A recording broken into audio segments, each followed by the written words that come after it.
मांस खाना पाप है या पुण्य? दोस्तों, मांस को किसी जीव की हत्या करके ही प्राप्त किया जाता है, तो यह पुण्य कैसे हो सकता है? दोस्तों, जो व्यक्ति दूसरों के मांस से अपना मांस बढ़ाना चाहता है, उससे बढ़कर नीच और निर्दयी मनुष्य कोई दूसरा नहीं हो सकता। दोस्तों, हर धर्म में अहिंसा को सबसे बड़ा धर्म माना गया है, लेकिन वह हत्या जो अत्याचारी से अपनी रक्षा के लिए ना की गई हो, सबसे बड़ा अधर्म माना जाता है। मांस न तो घास से, न लकड़ी से, न ही पत्थर से प्राप्त होता है। मांस तो प्राणी की हत्या करने से मिलता है, इसलिए मांस खाना सबसे बड़ा पाप है। दोस्तों, जिन जीवों को मारकर हम खाते हैं, इस तरह हिंदुओं को मांस खाना सबसे बड़ा पाप माना जाता है।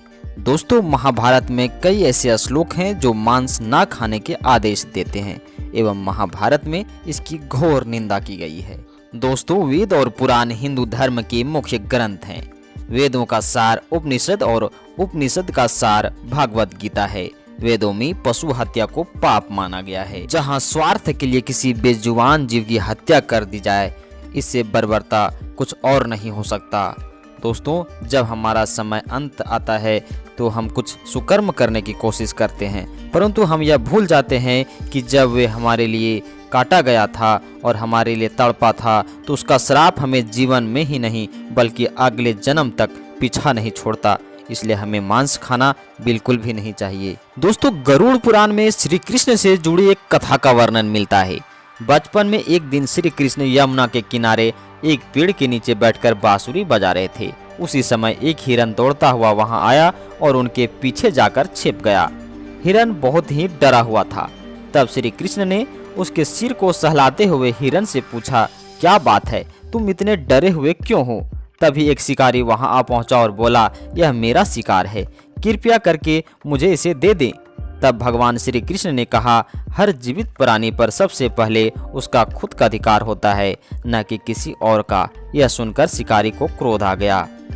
उसने गरजते हुए कहा, यह मेरा शिकार है, इसे मैं पका कर खाऊंगा, तुम मुझे ज्ञान मत दो। इस पर भगवान श्री कृष्ण ने बोले, किसी जीव को मारकर खाना पाप है, क्या तुम पाप के भागीदार बनना चाहोगे? मांसाहार पाप है या पुण्य, क्या तुम नहीं जानते? वह शिकारी बोला, मैं आपके जैसा ज्ञानी नहीं हूँ, मैं क्या जानूं मांस खाना पाप है या पुण्य। मैं तो इतना ही जानता हूँ कि अगर मैंने शिकार नहीं किया तो मुझे खाना नहीं मिलेगा।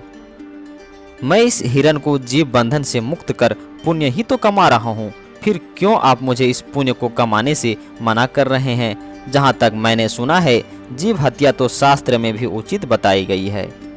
राजा भी तो शिकार किया करते हैं, फिर क्या वह पाप सिर्फ मुझ जैसे गरीब के लिए ही है? शिकारी ने फिर भगवान श्री कृष्ण से पूछा, प्रभु आप ही बताइए कि मांस खाना पाप है या पुण्य? शिकारी के मुख से बहुत से बातें सुनकर भगवान श्री कृष्ण समझ गए कि इसकी बुद्धि मांस खाने के कारण तामसिक हो गई है और शिकारी में सोचने और समझने की बुद्धि भी कम हो गई है।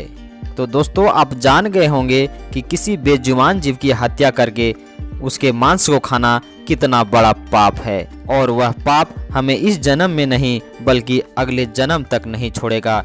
इसलिए आप मांस खाना छोड़ ही दे तो बेहतर होगा।